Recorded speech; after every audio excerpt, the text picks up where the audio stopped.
महाराष्ट्र औद्योगिक विकास महामंडळाच्या पाणीपुरवठा योजनेअंतर्गत जांभूळ जलशुद्धीकरण केंद्रात देखभाल दुरुस्तीचे अत्यंत महत्त्वाचं काम हाती घेण्यात येणार आहे।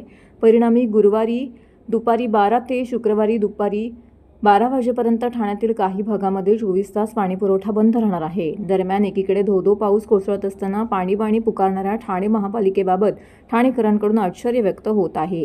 गेले काही दिवस पावसाचा धुमाकूळ सुरू असून सर्वत्र पाणी झालेलं आहे। तरी देखभाल दुरुस्तीसाठी ठाण्यात गुरुवारी व शुक्रवारी 24 तास पाणी बंद केलं आहे।